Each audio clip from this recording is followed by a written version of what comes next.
नमस्कार। हमारा देश और पूरा विश्व आज कोविड-19 की चुनौती का सामना कर रहा है। कोविड-19 अभी खत्म नहीं हुआ है। ऐसे में हमारा फर्ज है कि हम सतर्क रहें। इसलिए जब तक दवाई नहीं तब तक कोई ढिलाई नहीं। कोरोना से बचाव के लिए जरूरी है नियमित रूप से हाथ धोना, मास्क पहनना और आपस में उचित दूरी बनाए रखना। याद रखिए, 2 गज दूरी, मास्क है जरूरी। खांसी, बुखार या सांस लेने में कठिनाई होने पर हेल्पलाइन नंबर 1075 पर संपर्क करें।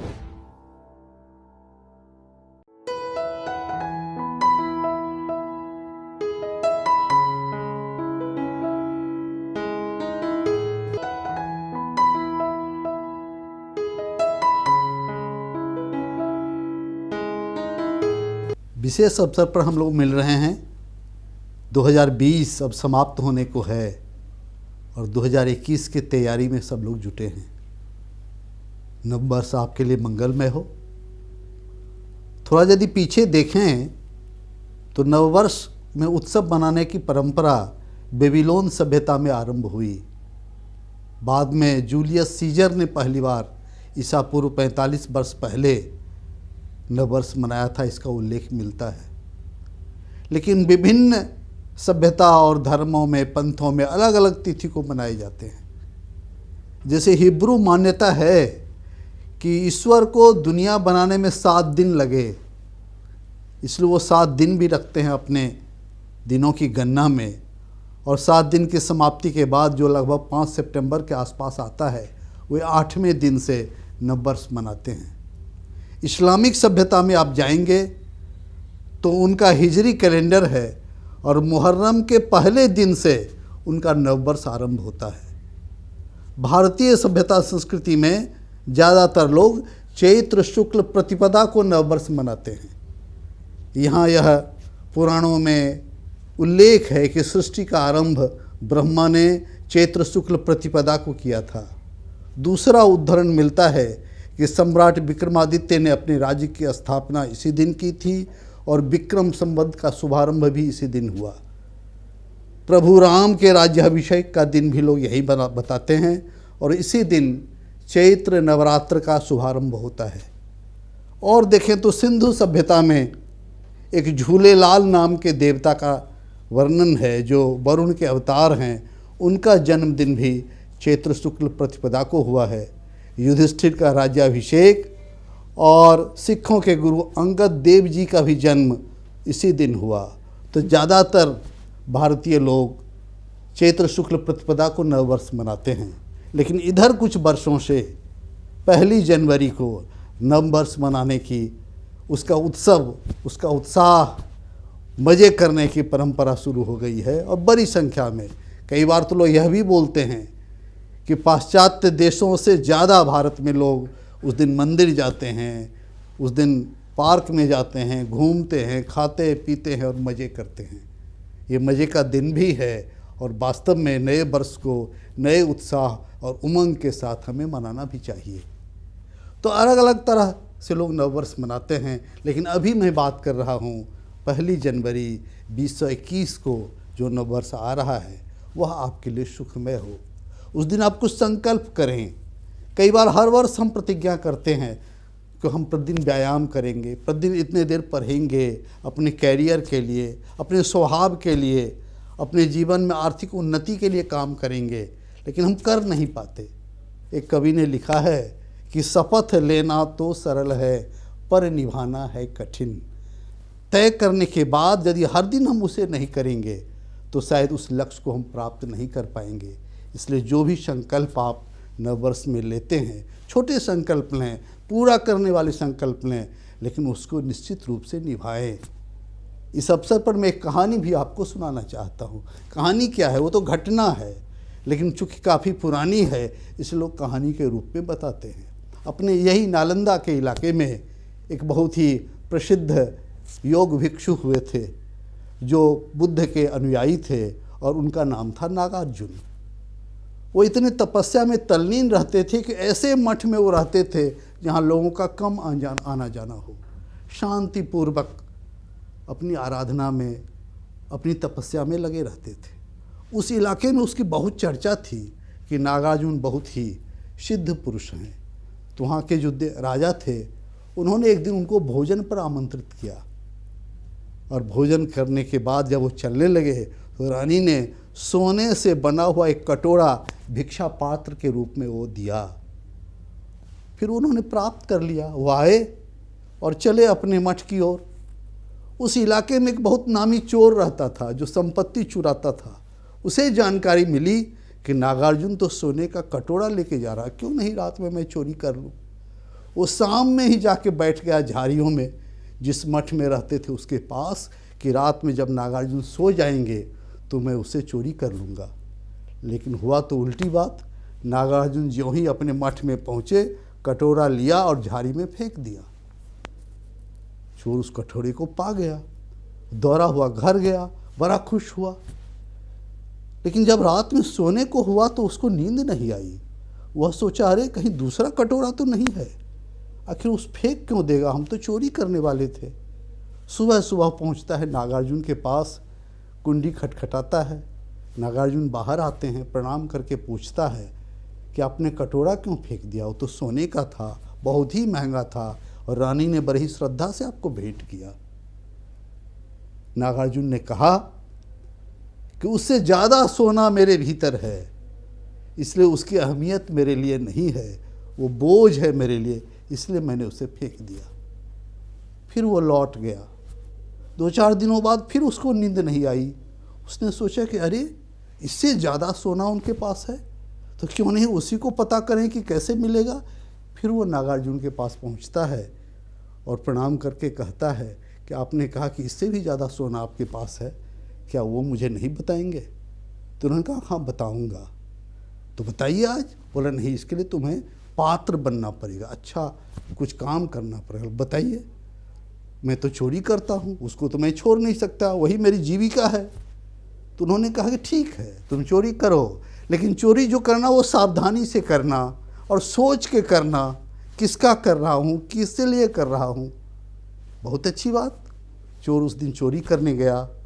उसने कुछ गहने, सोने, कपड़े निकाले घर से और सोचने लगा कि किसका है।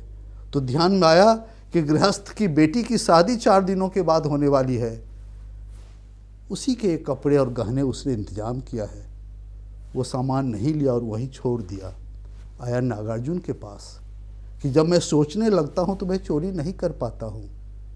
तो नागार्जुन ने कहा यही तो है, जब इसी सोच से तुम आगे बढ़ोगे तो भीतर तुम्हारे अंदर एक ऐसे चिंतन और विवेक का विकास होगा जिसके कारण तुम इन छोटी बातों से अपने को ऊपर उठा लोगे।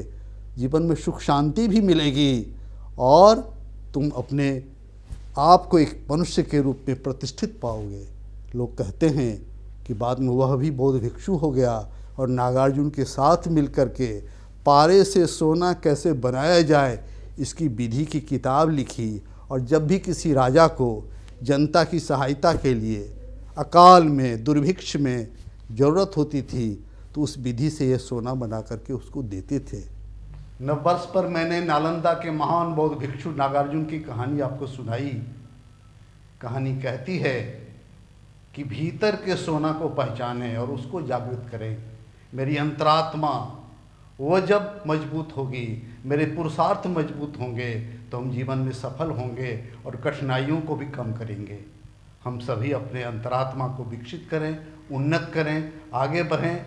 नववर्ष का यही संदेश है। आपको नववर्ष की शुभकामना। Happy new year 2021।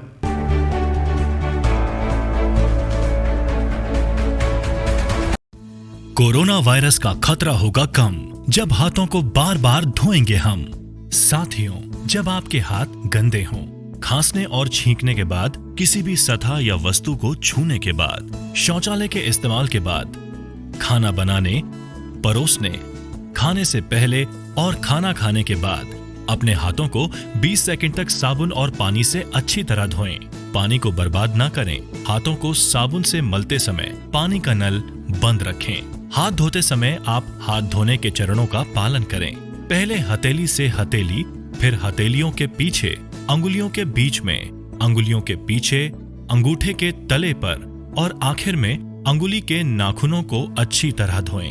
यदि किसी को खांसी, बुखार या सांस लेने में तकलीफ जैसे लक्षण हैं या अधिक जानकारी चाहिए तो अपने नजदीकी सरकारी अस्पताल या सरकार के टोल फ्री नंबर 104 या 1075 पर संपर्क करें। बिहार सरकार और यूनिसेफ द्वारा जनहित में जारी।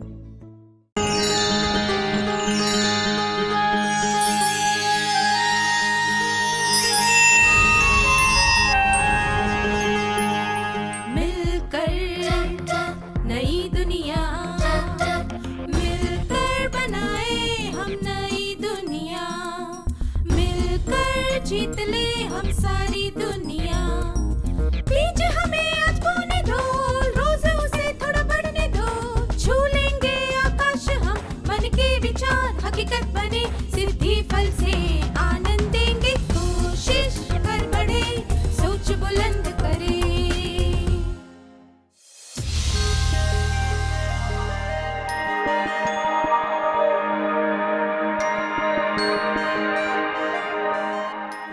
नमस्ते छात्रों, आशा है आपका दिन अच्छा था। आज के सत्र की शुरुआत करने के लिए मैं आपको कुछ चित्र दिखाऊंगा। आपको इन्हें ध्यान से देखना है। मुझे यकीन है कि आप पहचान गए होंगे कि ये किस चीज के बारे में है। क्या आप में से कोई खड़े होकर बता सकता है कि इन सब चित्रों में क्या समानता है?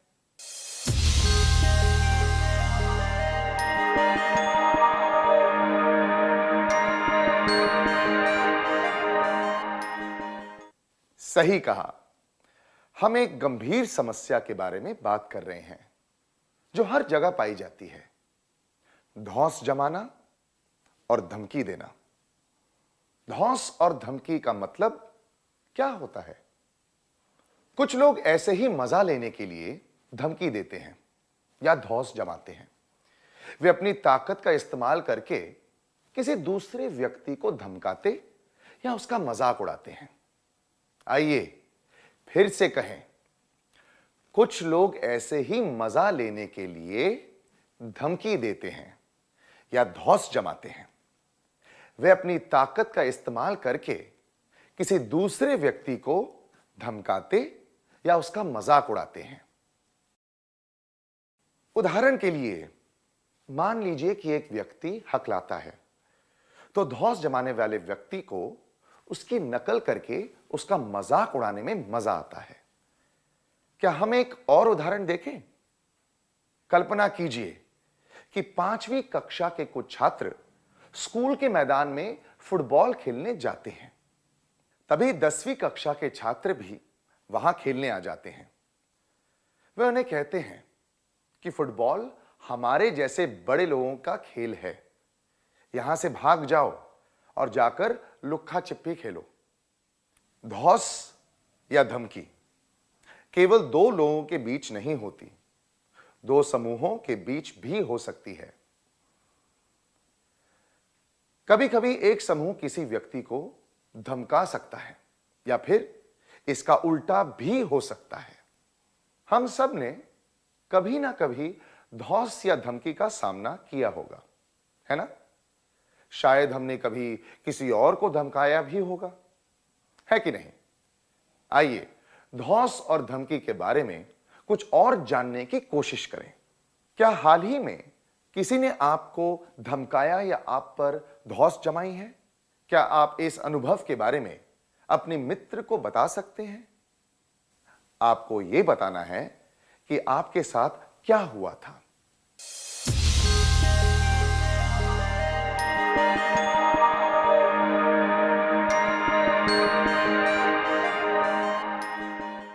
धन्यवाद। धौंस और धमकी बोलकर दी जा सकती है और कुछ करके भी। अगर केवल बोलकर धौंस जमाई जाए या धमकी दी जाए तो वह शाब्दिक होती है, पर जब कुछ करके धमकी दी जाए तो वह शारीरिक धमकी कहलाती है। शाब्दिक धौंस और धमकी ये भावनाओं को ठेस पहुंचाती है। इसके कुछ उदाहरण हैं। कोई नाम लेकर चिढ़ाना, अपमान करना, मजाक उड़ाना, बदनाम करना, अफवाह फैलाना, धमकी देना, शारीरिक धमकी से चोट लग सकती है, दुख पहुंचता है और किसी की संपत्ति को नुकसान भी हो सकता है। क्या हम इसके कुछ उदाहरण देखें? अब स्क्रीन पर एक तालिका दिखाई जाएगी। तालिका की एक तरफ धौंस और धमकी के प्रकार होंगे और दूसरी तरफ उसके प्रभाव होंगे। अगर केवल मन पर उसका प्रभाव पड़ता हो तो आपको मन कहना है। अगर मन और संपत्ति पर उसका प्रभाव पड़ता हो तो आपको मन और संपत्ति कहना है। आशा है कि अब आप समझ गए होंगे। क्या आप तैयार हैं? धौंस और धमकी के प्रकार। शरीर पर, मन पर, संपत्ति पर। किसी चीज से मारना, घूसा मारना, झगड़ना, क्रोध में जोर जोर से कुछ कहना, किसी को खरोचना, चिकोटी काटना, किसी को लात मारना, धक्का देना, अलग करना, बाहर निकालना, छीनना, चीजें तोड़ना।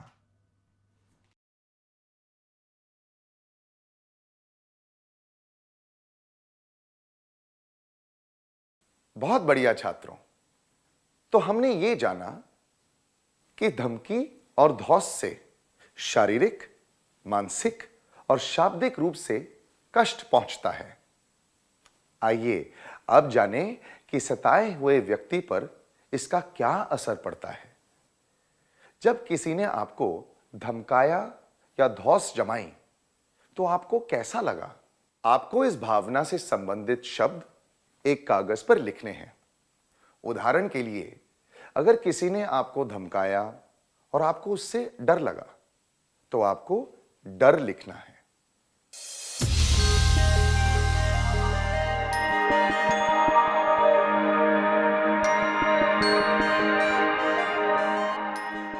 अपनी भावनाएं खुलकर बताने के लिए धन्यवाद।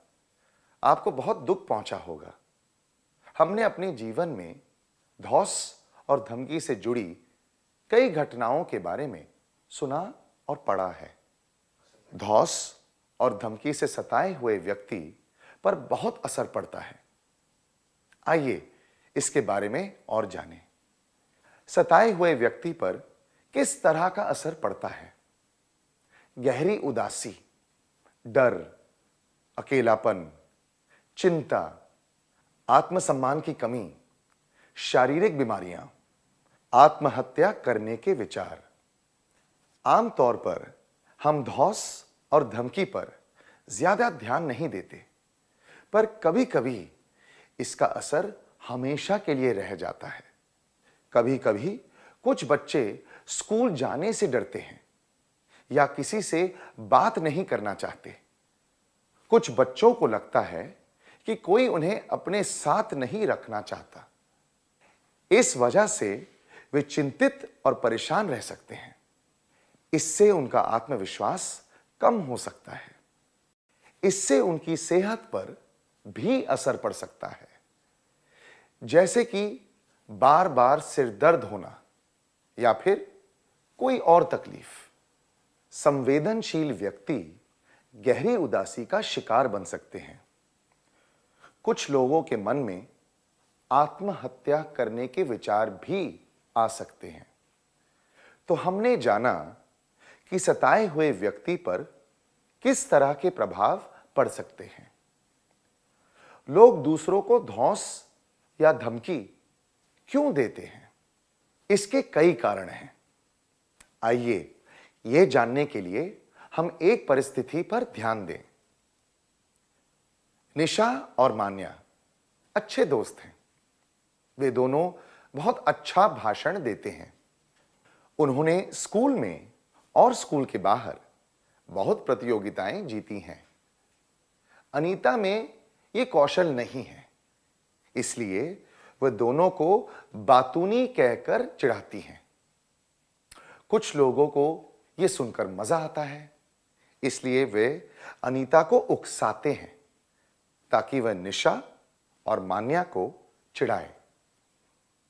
अनीता निशा और मान्या को धमकाती है कि अगर उन्होंने चिढ़ाने वाली बात शिक्षिका को कही तो वह उन्हें पीटेगी।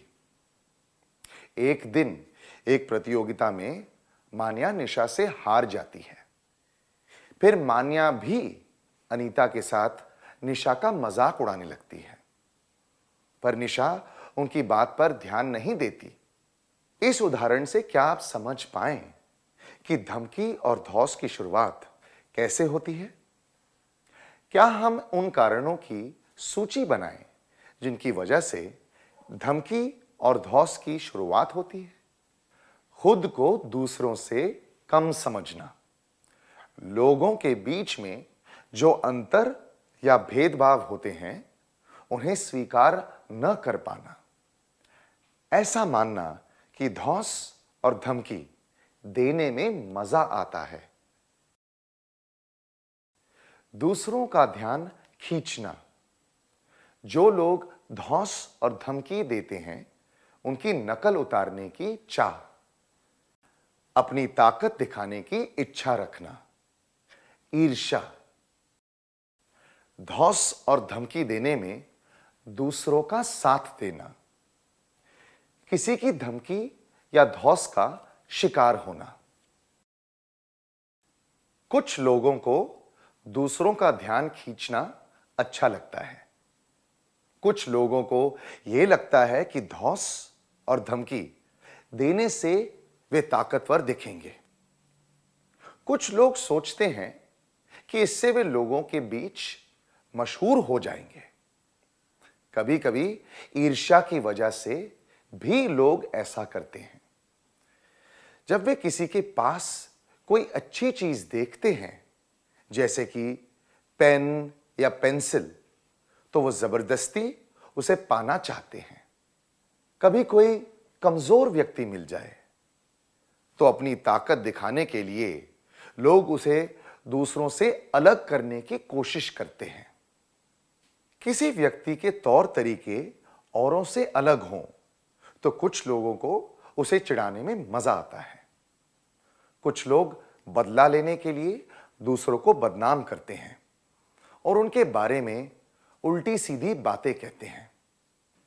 कुछ लोगों के परिवार में कोई हिंसा हुई हो या उनका बचपन दुखी रहा हो तो उस वजह से भी लोग ऐसा करते हैं। कुछ लोग ऐसे भी होते हैं जिन्हें ऐसा करने में आनंद आता है, पर ज्यादातर लोग ऐसे ही मजा लेने के लिए धौंस और धमकी वाले काम करते हैं। वे ये नहीं जानते कि ऐसा करने से किसी पर हमेशा के लिए बुरा असर पड़ सकता है। आइए अब हम धौंस और धमकी के प्रभाव को समझने के लिए एक कार्यकलाप करें। अब मन में उन घटनाओं के बारे में सोचिए जब आपने किसी को धमकी या धौंस से परेशान किया था। क्या आप इसके बारे में अपने दोस्तों को बता सकते हैं? जो लोग ये बात दूसरों को नहीं बताना चाहते, वे कुछ मिनटों के लिए इसके बारे में मन में सोच सकते हैं।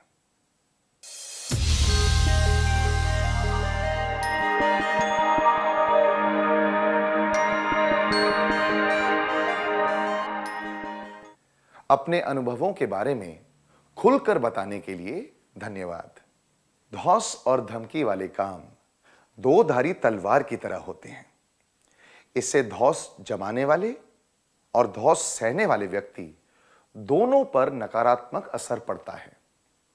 ऐसा देखा गया है कि अगर बचपन में लोग धौंस और धमकी वाले कामों से जुड़ जाते हैं तो बड़े होकर उनका व्यवहार गुस्सैल और गैर कानूनी होने लगता है। अगर इसका असर सब पर पड़ता है तो क्या ऐसा करना चाहिए? बिल्कुल भी नहीं। हमें धौंस और धमकी को रोकने के लिए क्या करना चाहिए? आइए हम एक गीत सुने जिसमें बताया गया है कि हमें क्या करना चाहिए। कृपया खड़े हो जाइए।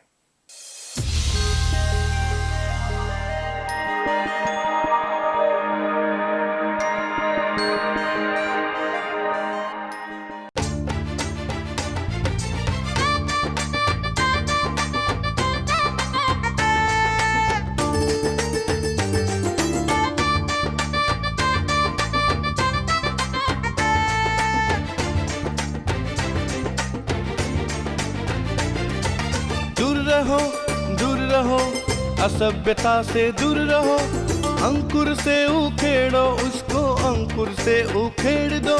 दूर रहो, असभ्यता से दूर रहो, अंकुर से उखेड़ो उसको, अंकुर से उखेड़ दो।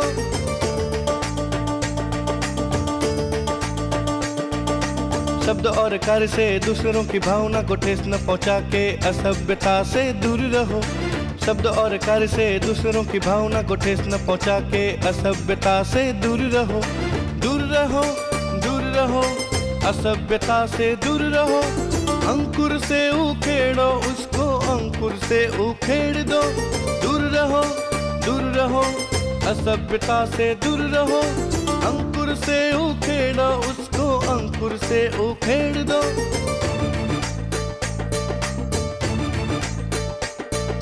बात करके, विनती करके, आदर करके असभ्यता से दूर रहो। बात करके, विनती करके, आदर करके असभ्यता से दूर रहो। दूर रहो, असभ्यता से दूर रहो, अंकुर से उखेड़ो उसको, अंकुर से उखेड़ दो। दूर रहो, असभ्यता से दूर रहो, अंकुर से उखेड़ो उसको, अंकुर से उखेड़ दो।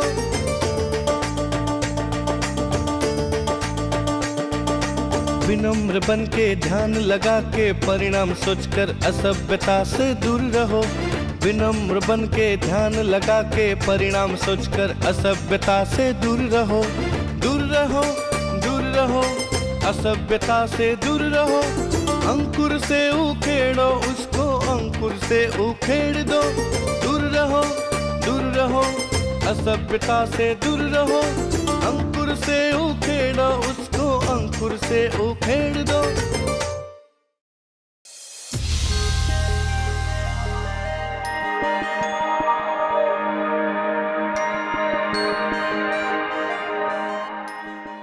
धन्यवाद। इस गीत से हमें क्या संदेश मिलता है, आइए जानें। हमें ऐसा कुछ भी कहना या करना नहीं चाहिए जिससे दूसरों को दुख पहुंचे। अगर हमें कोई हरकत पसंद ना हो तो हमें वो हरकत दूसरों के साथ भी नहीं करनी चाहिए। अपने गुस्से पर काबू रखना चाहिए। धौंस और धमकी वाली भावनाओं को शुरू होने से पहले ही रोक देना चाहिए। पर दूसरे लोग ऐसे काम करते रहें तो हमें क्या करना चाहिए, आइए इसके बारे में जानें। क्या सारी उंगलियां एक बराबर होती हैं? नहीं ना। यह तो स्वाभाविक है। हम भी किसी और व्यक्ति जैसे नहीं हो सकते, हमारे करीबी दोस्तों के जैसे भी नहीं। जो लोग धौंस और धमकी देते हैं वे ऐसी छोटी छोटी बातों का पहाड़ बना देते हैं। हर व्यक्ति के शौक, रंग रूप और आदतें अलग होते हैं, इसलिए किसी का भी मजाक नहीं उड़ाना चाहिए। जो लोग ऐसा करते हैं उनके साथ कैसे निपटना चाहिए, आइए इसके बारे में जानें। कुछ लोग आपका और आपके कपड़ों का मजाक उड़ाते हैं। आप क्या करेंगे? वहां से भाग जाएंगे और छिप जाएंगे या फिर उनकी बातों पर ध्यान नहीं देंगे? मैं वहां से भागकर छिप जाऊंगा या जाऊंगी। मैं उस व्यक्ति पर और उसके व्यवहार पर ध्यान नहीं दूंगा या दूंगी।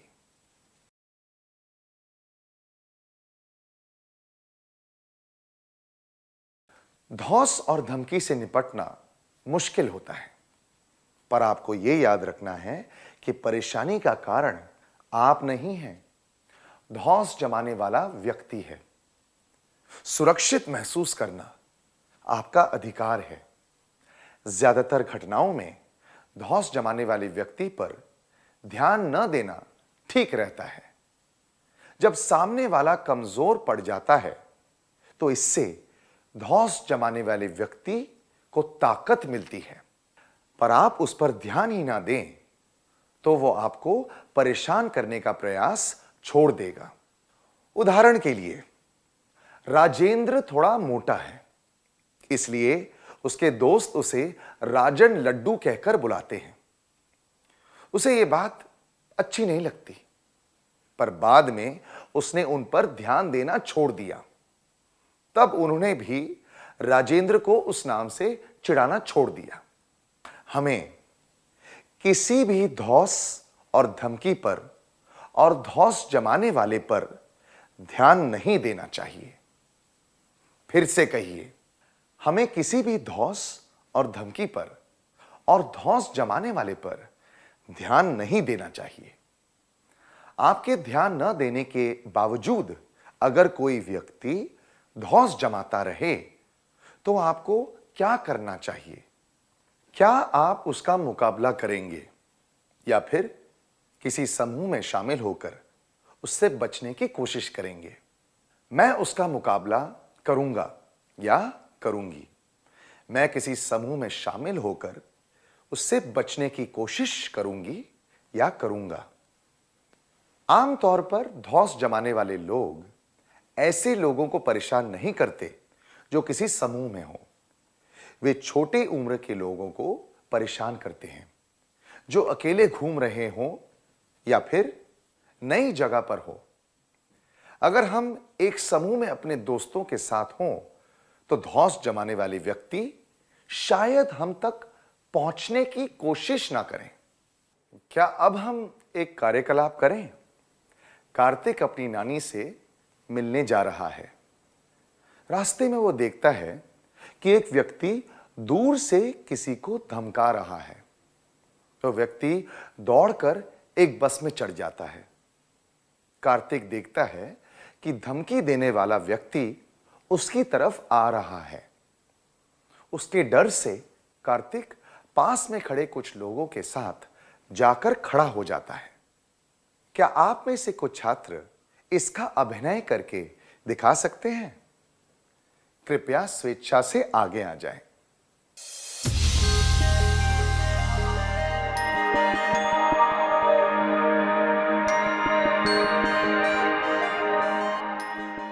बहुत बढ़िया किया, धन्यवाद। ध्यान न देने के बावजूद अगर कोई आपको परेशान करना चाहे तो वहां से बच के निकल जाना चाहिए। धौस और धमकी देने वाले से बचने के लिए उस पर और उसकी धमकियों पर ध्यान न देते हुए वहां से चले जाना चाहिए। फिर से कहिए, धौस और धमकी देने वाले से बचने के लिए उस पर और उसकी धमकियों पर ध्यान न देते हुए वहां से चले जाना चाहिए। आपकी क्लास का एक छात्र आपको चिढ़ाता रहता है। आप उस पर ध्यान नहीं देते, पर वो फिर भी ऐसा करता है। आप क्या करेंगे? क्या आप उसे पीटेंगे या फिर दृढ़ता से उसे कहेंगे कि वह ऐसा ना करे? मैं उसे पीटूंगा या पीटूंगी। मैं दृढ़ता से उसे कहूंगा या कहूंगी कि वह ऐसा ना करे।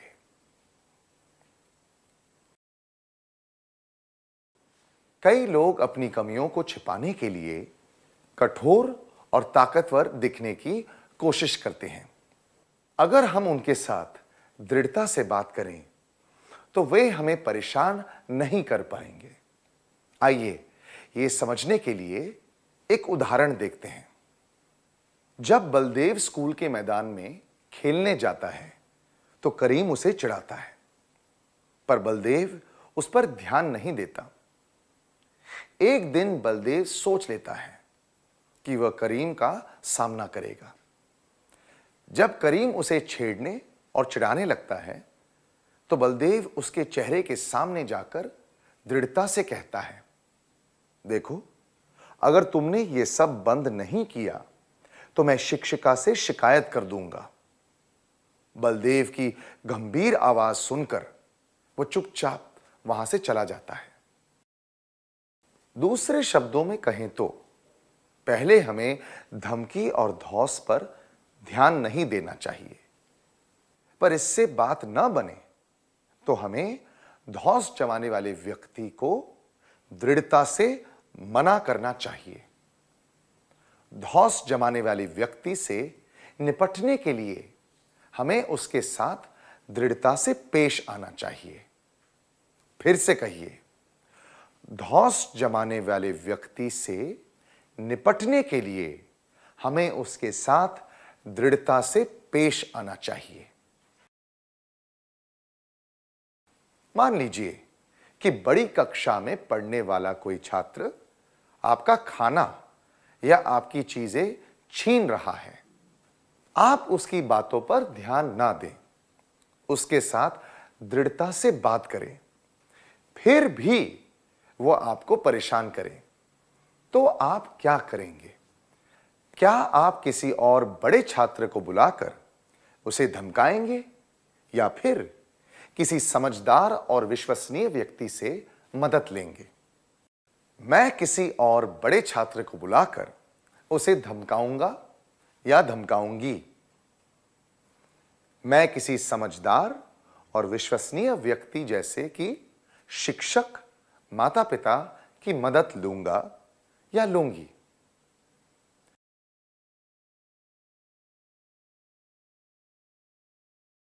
जब सारे तरीके अपनाने के बाद भी कोई आप पर धौंस जमाए तो बड़ों की मदद लेना ठीक रहता है।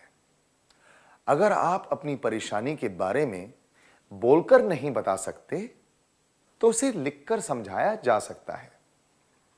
अगर आपको लगे कि बात बहुत गंभीर है तो आप पुलिस की मदद भी ले सकते हैं।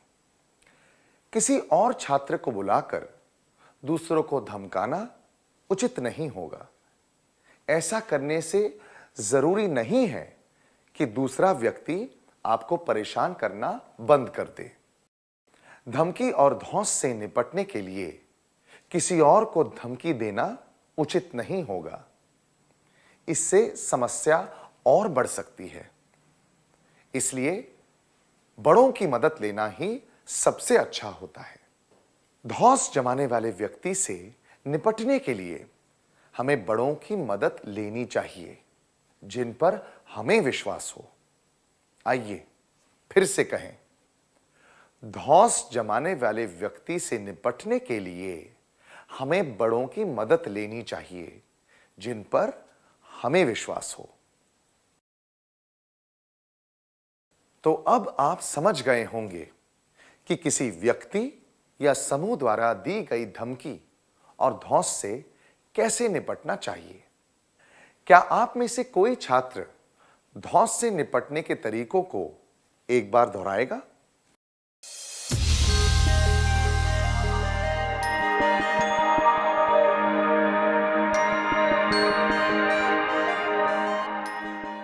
धौंस जमाने वाले व्यक्ति और धमकी व धौंस से निपटने के लिए धौंस जमाने वाले व्यक्ति पर ध्यान ना दें, धौंस जमाने वाले व्यक्ति से दूर रहें, अपनी बात दृढ़ता से कहें।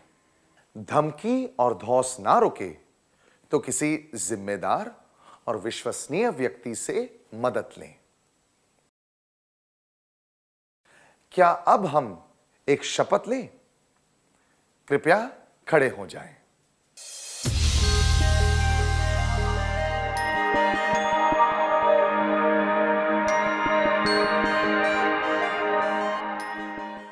कृपया खड़े हो जाएं। सीधे खड़े हो जाओ। सामने देखिए। अपना सीधा हाथ छाती पर रखिए। अब मैं शपथ पढ़ूंगा या पढ़ूंगी। कृपया तेज और स्पष्ट आवाज में मेरे बाद दोहराइए। आप तैयार हैं? सभी छात्र मेरे मित्र हैं। सुरक्षित महसूस करना सबका अधिकार है। इसलिए हम कभी भी किसी को नहीं धमकाएंगे, ना ही किसी पर धौंस जमाएंगे। अगर कोई हमें धमकाए या हम किसी और को धमकी या धौंस का शिकार बनते देखें तो हम दृढ़ता से उसे रोकेंगे। अगर इससे परेशानी दूर ना हो तो हम किसी विश्वसनीय व्यक्ति की मदद लेंगे।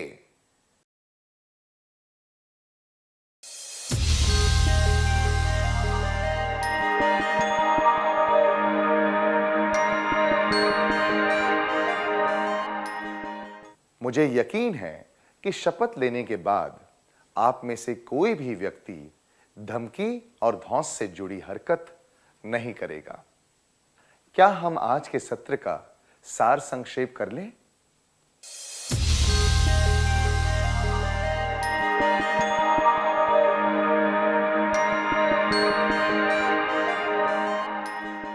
कुछ लोग ऐसे ही मजा लेने के लिए धमकी देते हैं या धौंस जमाते हैं।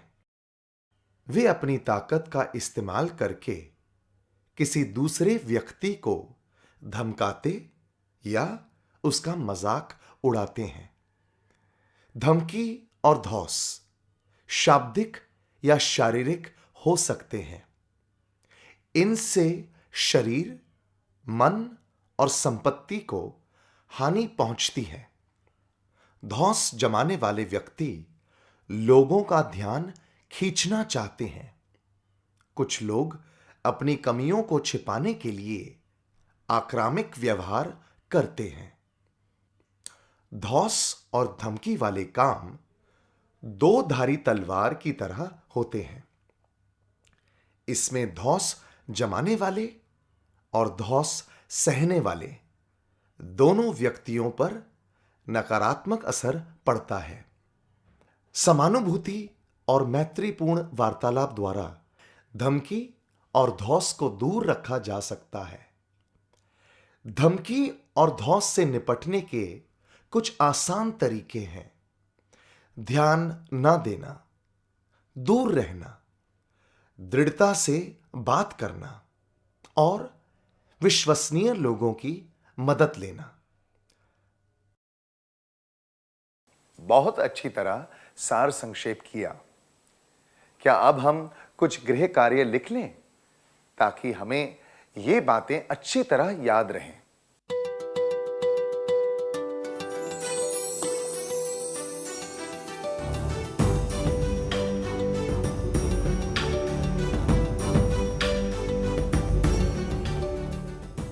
प्रश्न 1।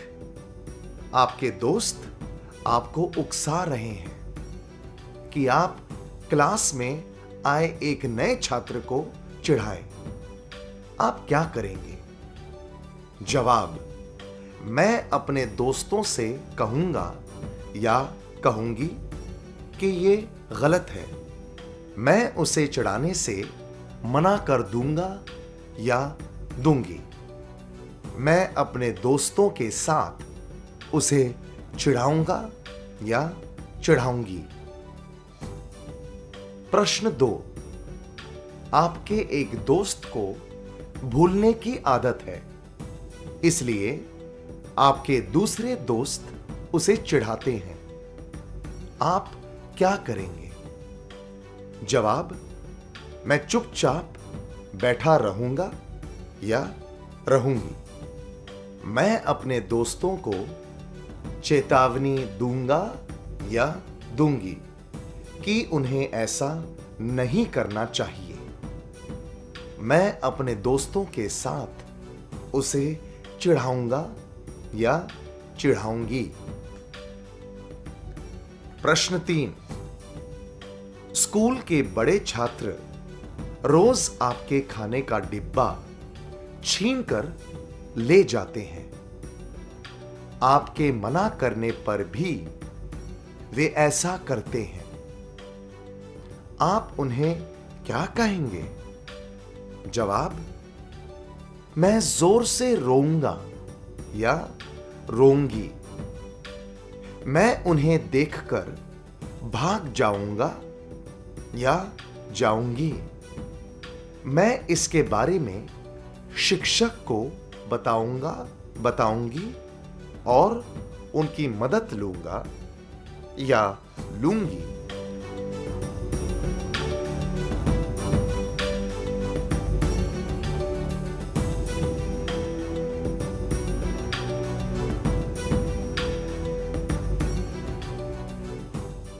आपको इन सब प्रश्नों के उचित उत्तर चुनकर लाने हैं।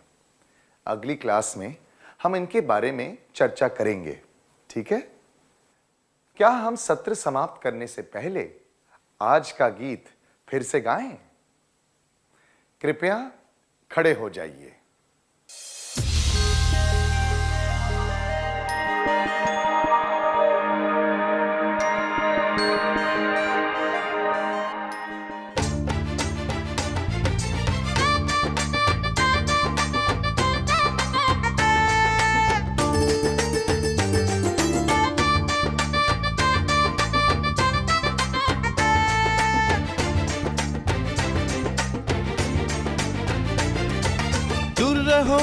दूर रहो, असभ्यता से दूर रहो, अंकुर से उखेड़ो उसको, अंकुर से उखेड़ दो। दूर रहो, असभ्यता से दूर रहो, अंकुर से उखेड़ो उसको, अंकुर से उखेड़ दो।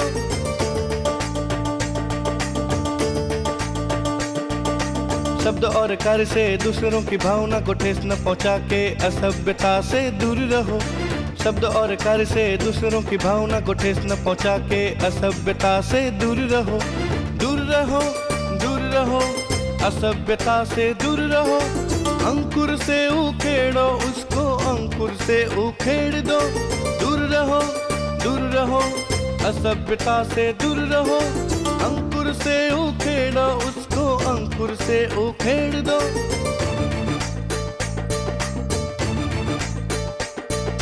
बात करके, विनती करके, आदर करके असभ्यता से दूर रहो।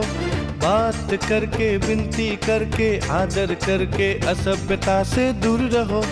दूर रहो, असभ्यता से दूर रहो, अंकुर से उखेड़ो उसको, अंकुर से उखेड़ दो। दूर रहो, असभ्यता से दूर रहो, अंकुर से उखेड़ो उसको, अंकुर से उखेड़ दो।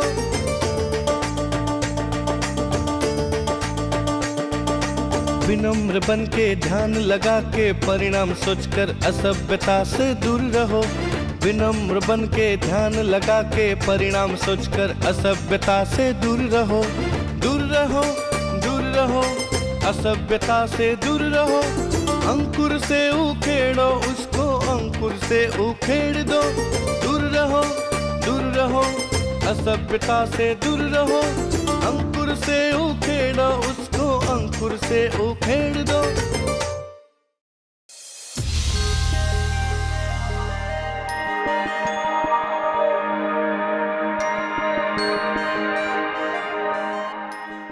धन्यवाद।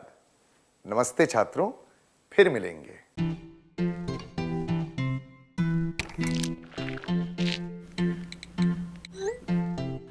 देखो, हाथ बेचारा अपना काम करते करते खुद ही कोरोना वायरस बन रहा है।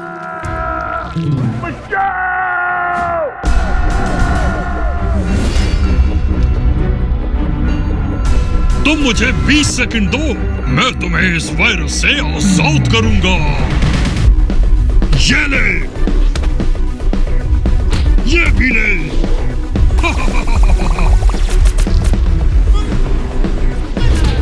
भाग जा, ये कोने कोने में ले, दफा हो जा यहां से।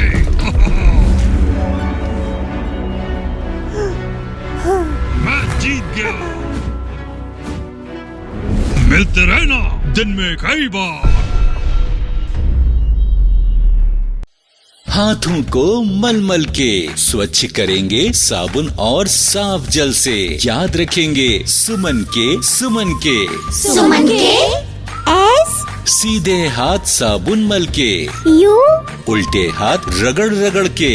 याद रखेंगे सुमन के एम मुट्ठी के ऊपर हाथ फिरा के, ए अंगूठे के ऊपर गोल घुमा के, याद रखेंगे सुमन के। एन नाखूनों को हथेली पे चमका के, कलाई के पास छल्ला बना के, याद रखेंगे सुमन के। स्वच्छ रखेंगे हाथ तो स्वस्थ रहेंगे आप।